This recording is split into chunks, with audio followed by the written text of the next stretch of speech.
Hi everybody, it's me Jill. Welcome to Jill Informed. This is the recap of The Real Housewives of Orange County, Season 14, Episode 12, Fashion Show Faux Pas. Okay, before we get into all the excitement of Episode 12, I have a couple of pieces of business to get to. First off is my beautiful hat. My sister-in-law Kelly has started a new business called Finny Boo Designs. It's named after her youngest daughter, Finley. She hand knits all of these gorgeous hats. They are $30 for a hat and 2 interchangeable faux fur poms. For example, my hat came with this pom and it came with this one.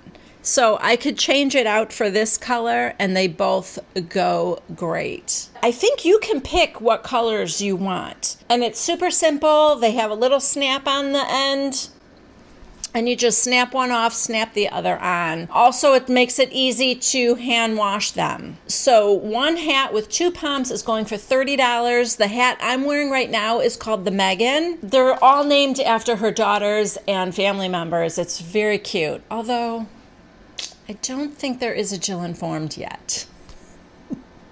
We may have to work on that. Like I said, she is brand new, doesn't have her website up yet, but if you are interested, you can find her on Facebook and Instagram, Finny Boo Designs. You can contact her directly at finnyboodesigns@gmail.com, but you're going to want to go to her Instagram or Facebook and check out all the different designs she has to offer. She's got gorgeous color photos of everything. She's also doing a lot of school spirit hats in the colors of the high school team, so that's an option. She also will custom make something if you have something in mind that you don't see, but I would suggest you get on it right now, especially if you want it for the holidays. They are fast approaching, and as I said before, she is hand knitting all of these, so you do not want to wait too long. I'm not sure yet what the shipping costs will be, but very reasonably priced, very high quality. I'm not sure what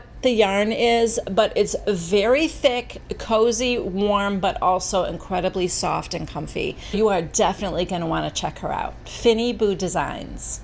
All right, the other pieces of business. The one thing I was going to tell you, as I think about it now, when this video comes out, it will have already passed. Wah, wah. Well, Teresa Giudice announced that Sunday night on Bravo at 8 p.m. they are doing an interview with her and Joe.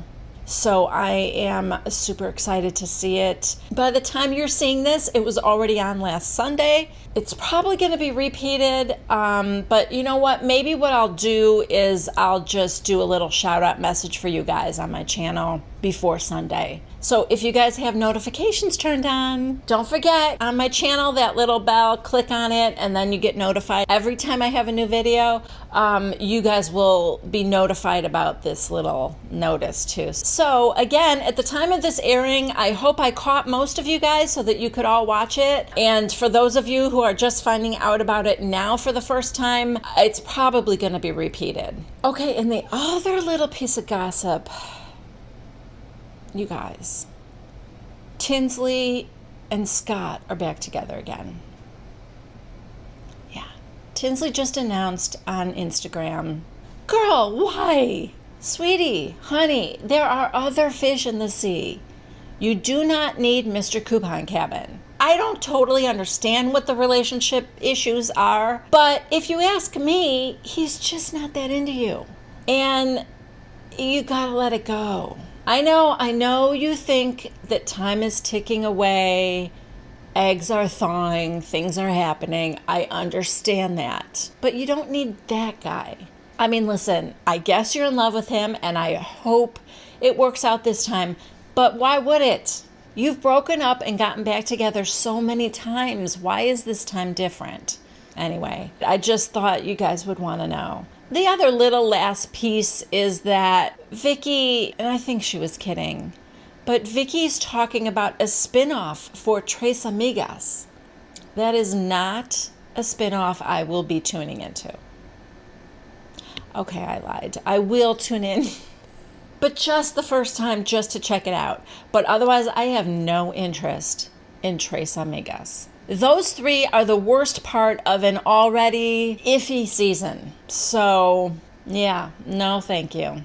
Speaking of an iffy season, let's get started. Okay, so we start off with Bronwyn and Kelly riding an electric bike. They're at Kelly's house and she's telling Bronwyn that she's going to buy an electric bike for Dr. Brian Regan because the last time they were together with his son, they were all riding electric bikes together and it was fun. And so now she thinks that he needs one too because she and Jolie ride bikes all the time. That's their jam. And now that Dr. Brian Regan is part of their family, she thinks that he needs one too, so she's going to buy him one for his birthday. So then Bronwyn gets on the back of this tandem bike, and the two of them, well, let's just say it doesn't look like it's Kelly's jam, okay? It looks to me like it might be the first time Kelly's been on a bike ever.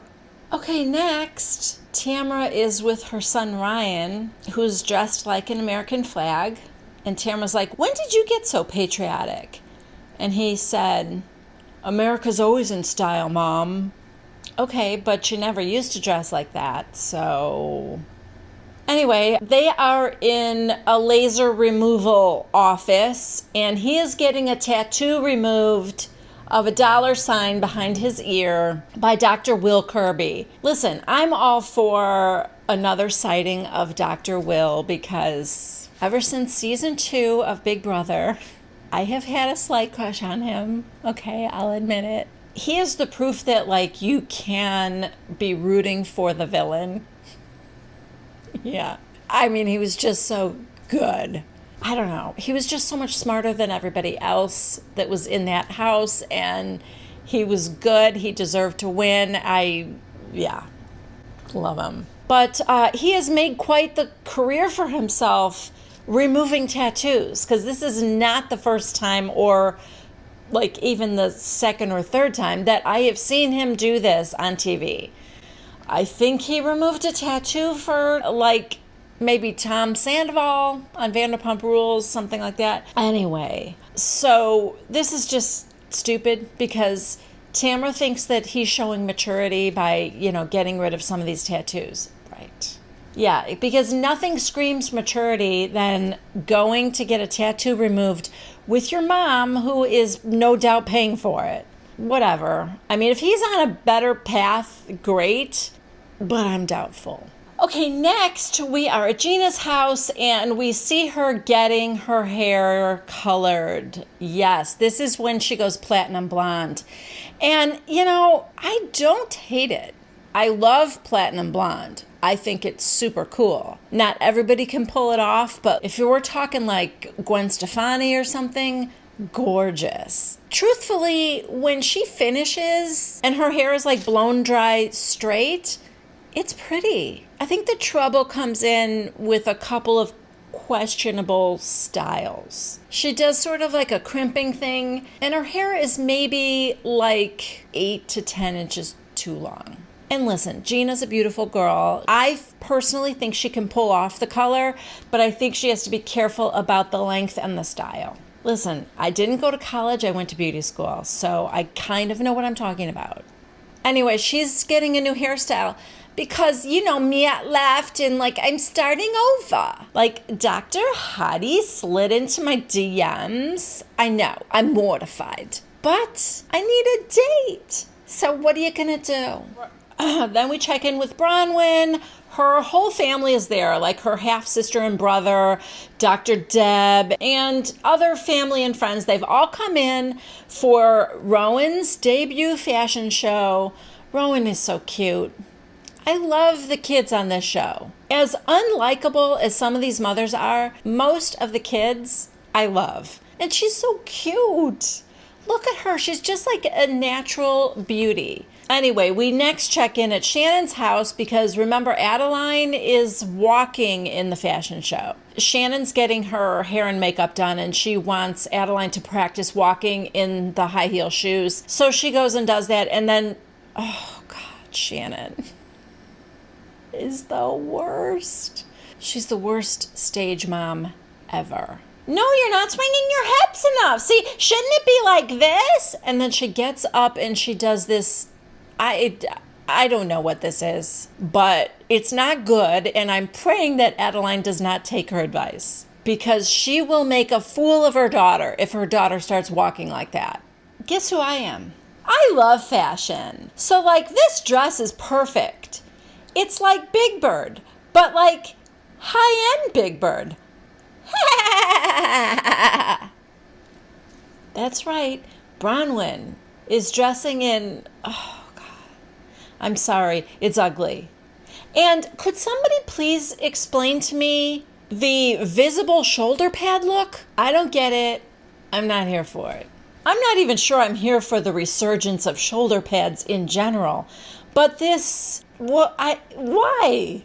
Frankly, I don't get any part of this. And I'm usually pretty open-minded, but no. It is the day of Orange County Fashion Week.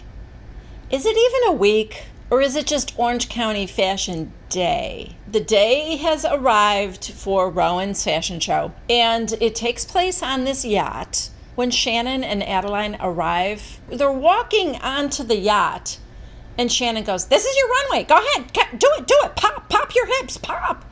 How does she not see how horrifying that is to do to your daughter, who may, I don't know, already be a little bit nervous about this? Shannon's oldest daughter, Sophie, and a couple of her friends get there. And of course, Shannon wants Adeline to practice. Come on, do it. Do the walk for them. So Adeline does it just fine. In fact, Sophie, and I thought this was so sweet, because, sisters don't always get along with each other, right? Especially teenagers. But Sophie turned to her friends and she goes, "What? She's so good." But not Shannon. "No, you count to 4. You got to count to 4, and then you got to do it like this. You got to pop your hip." She is so cringy. I don't even know what to say. I am shocked that this kid is able to end up pulling it off in the end, which she does. Even in Sophie's confessional, she said, "Yeah, I'm about ready to tell my mom that if she doesn't shut her mouth, I'm going to shut it for her." Yeah. I hear you, Sophie. Okay, so the ladies are starting to arrive, and when Gina gets there, she's debuting her new hair, and now she's got like 2 French braids on one side, and whatever. It looked better just down, honestly, but everyone's like, "Oh, I hardly recognized you." No. Okay, Kelly's confessional. She said, "Ladies, when you're going through a divorce, because of a low self-esteem after your divorce, so you try to make yourself look better, but what you really do is make yourself look really ugly. Case in point, Gina, Exhibit A." Oh, wow. I mean, I have been admittedly a harsh critic of the Christina Aguilera look, but this is harsh. So the ladies all sit down to watch the first fashion show, not Dark Rabbit. And Gina is sitting next to Emily, and she's telling her that Mia keeps calling me. And Emily goes, "Like, just to get in your pants, or like he wants to get back together with you?" And she goes, "Yeah, like he wants to get back together. Like he just keeps saying, like, I can't be without you, and it would be good for the kids if we get back together. I'm heartbroken. I realize everything I've done, and I just want us to get back together." Oh God, he's so manipulative. He's trying to make her feel guilty, like by throwing the kids into the mix, like because she doesn't want to try and make it work again. That's her not being fair to the children or something. So Emily, of course, immediately straightens her out and says, he had a girlfriend for a long time, and now he thinks you're being selfish? So manipulative. Okay, so after they watch this one collection, then the Dark Rabbit show is going to be upstairs. So one of the hosts of the event asks them if they would like to go upstairs early. And Bronwyn goes, "Oh yeah, okay. We're going to go up early. Guys, we're going to go up early." And then you hear, it's like a crowd scene, but you hear Dr. Deb say, "I'm going to look for a bathroom." And you hear this guy say, "Excuse me, hey," and she goes, "Do not touch me." I'm going to the bathroom. And he goes, well, thank you for your response then. And she goes, I don't respond to people who grab me on the arm. In her confessional, she goes, this guy comes up to me, grabs me by the arm, and says, where do you think you're going? I was like, don't touch me. Yikes. So, of course, I mean, you know it's this guy who's just trying to do his job. And he said, I did not grab you. I touched your arm. And she goes, you went like this. Now, she is grabbing him. So if it's not okay for him to grab your arm, then why is it okay for you to grab his in demonstration? You know, like you maybe don't touch each other, but she doesn't hesitate to grab his arm, probably much harder than he grabbed hers, if he grabbed hers. He said he just touched her arm. Then she pulls the don't disrespect your elders, because you did disrespect me. Again, I didn't see it happen, but I'm sure he was just trying to do his job, right? People aren't supposed to maybe go through a certain area, and he just wanted to ask her where she was going. I know I said this before, but I don't think I have ever been so wrong with a first impression of somebody. And you know, it's funny, I realize that I was judging her probably more on her looks. And then, you know, it kind of makes me wonder like how often I do that subconsciously. Anyway, you know, we probably all do to some extent. I don't like that I do that, but maybe it's just kind of human nature. Before you get to know somebody, you judge them by what you see. I don't know. Anyway, I misjudged Dr. Deb, because when I first saw her and I saw, you know, all the crazy colorful dreadlocks and the way she dresses and everything, I thought she was like an old hippie. And I made the assumption, it's wrong, I know, but I made the assumption that she was kind of like an old hippie and she's probably super chill, super open-minded and cool. That was a mistake, because I think she's an instigator. I think she gets super offended on purpose because she wants to start something. This guy touching her by the arm and asking her where she's going because he's either security or whatever. He looks like maybe he's security. And for her to blow it all out of proportion, do not touch me, you disrespected me. You know, I think she's trouble. And I don't know this for a fact, but I will bet you that wherever she goes, there are little incidences like this, where she gets into these little skirmishes until somebody else backs down and apologizes to her. I don't like it. And that has nothing to do with how she raised Bronwyn, which is like a whole other nightmare. Boy, was I wrong. Anyway, like I said, she grabs the guy in demonstration. He goes, I did not grab you. And then Kelly, be a gentleman, dude. Kelly. Don't get involved in this. So Dr. Deb, you know, stalks off and, oh my goddess, I'm shaking. You created this drama. It is very doubtful to me that that man did anything threatening to you. Okay, but you guys, the unexpected treat that we are about to receive in Kathy, the president of Orange County Fashion Week, is just beyond anything I could have hoped for. I was not expecting this. We probably all saw the previews, right? When they showed previews, I was thinking, oh, Kathy is standing up for herself to the Housewives, and I loved it. But do not judge a book by its cover, as I'm learning. When we get the whole Kathy story, wow. What a treat. Okay, apparently Dr. Deb reported this because here comes Kathy. And she's like, yes, what is your name? And she goes, I'm Dr. Deb. I'm Bronwyn's mother. And that guy grabbed me by the arm and said, stop. And you hear Kathy go, we don't know who you are, sweetheart.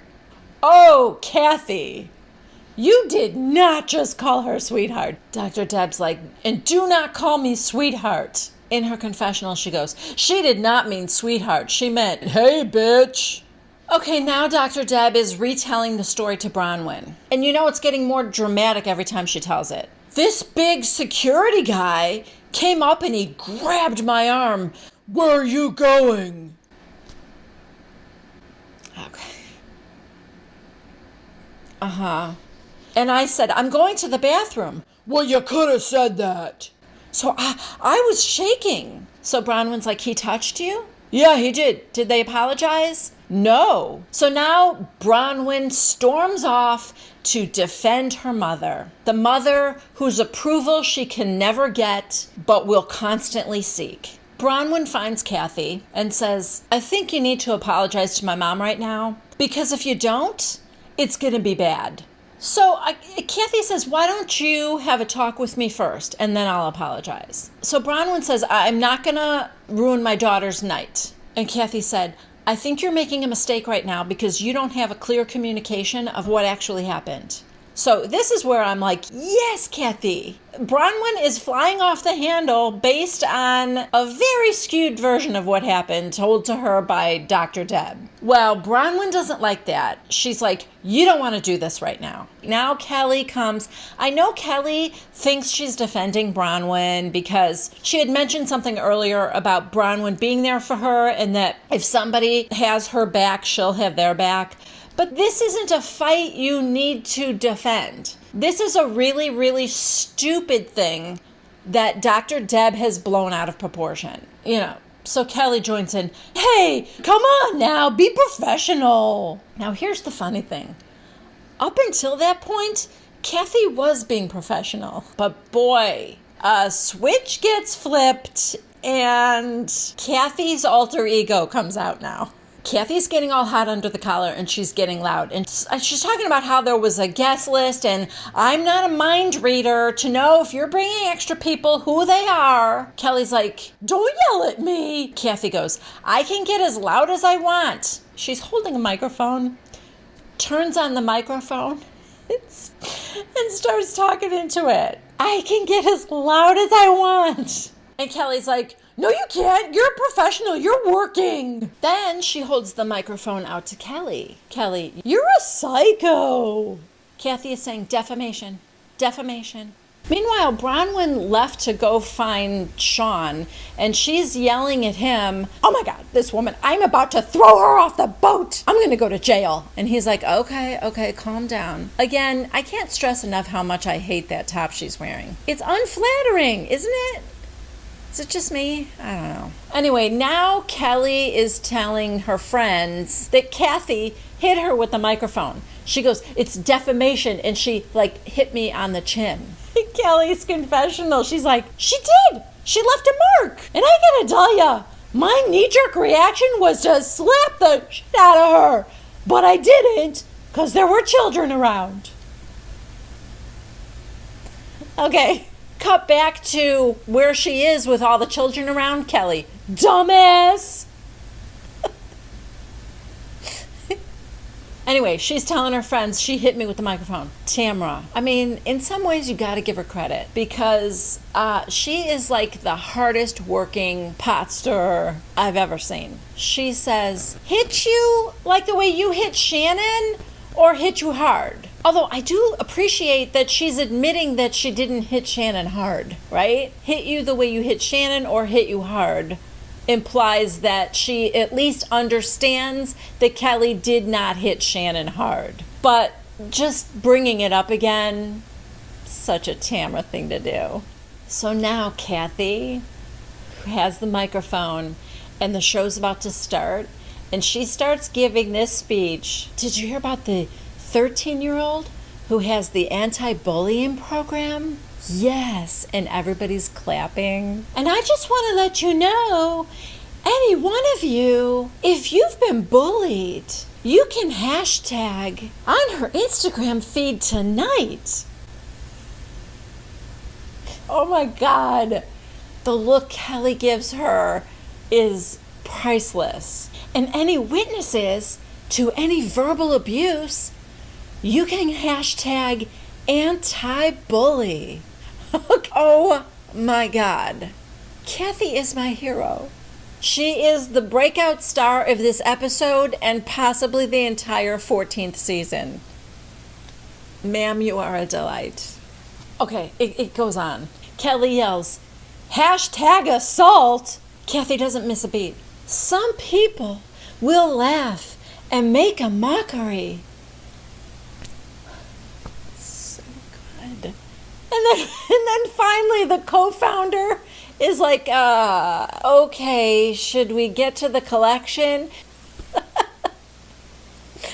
All right, so we get on to the show, and it's cute. It's, the theme is black with these like stripes of red, leotards and skirts and other active wear and dance wear. It's very cute, very cohesive, and Adeline, like I said, thank God, she does great.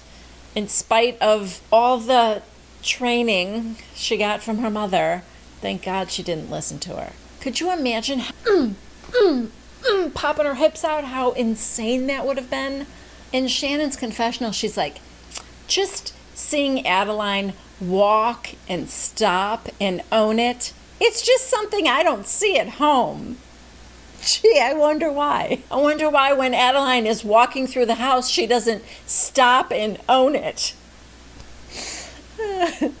And then there's a little confessional with Rowan and Bronwyn, and Rowan said that walking out there at the end and seeing all those people clapping, it was one of the proudest moments of her life. I was so happy for her.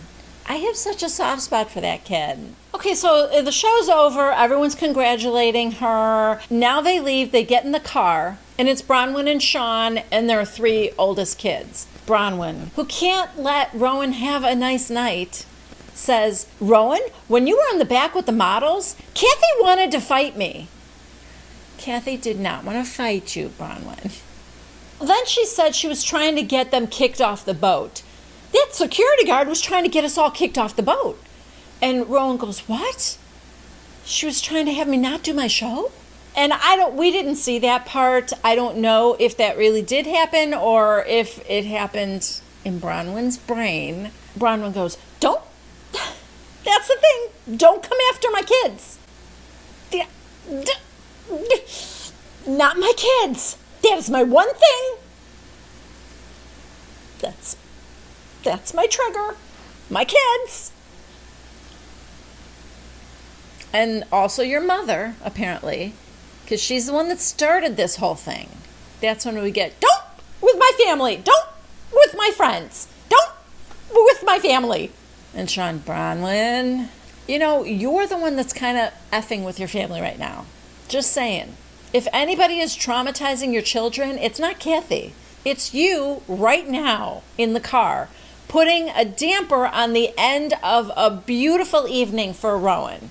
Next is a very odd scene of Bronwyn and Emily horseback riding. We learn that Emily grew up with horses. She's been around horses her whole childhood. They had a calming effect on her. I know that her life was rough. She didn't know her dad, and her mom struggled with mental illness, and she and her younger sister became very close and really only had each other. And so I'm guessing that, taking care of the horses and riding horses was therapeutic. And Bronwyn talked about how her mother kind of pushed her dad away, and that's why he was never in her life. So they are bonding over not having dads. And then I guess what great dads their husbands are to their children. Emily goes on and on about, well, at least I know one thing I did right. I provided a great dad for our kids.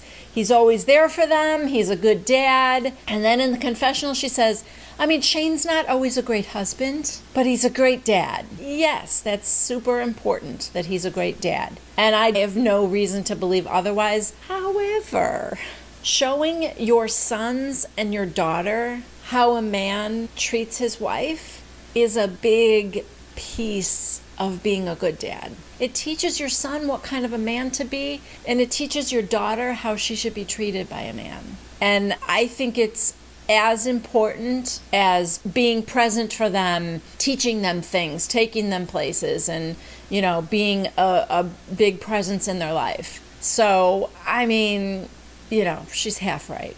Next, we are in Gina's bathroom while she is curling her hair and FaceTiming with Tamra. She's getting herself all dolled up. Tamra's like, wow, your hair is really long. That's a lot of work. And she goes, yeah, And I'm doing this for my ex because we're going to therapy. Mia and I go to therapy for co-parenting. And you just need to look your best in front of him, don't you? Oh, I understand that. I do. I mean, we would all do that, right? Look at what you're missing, mister.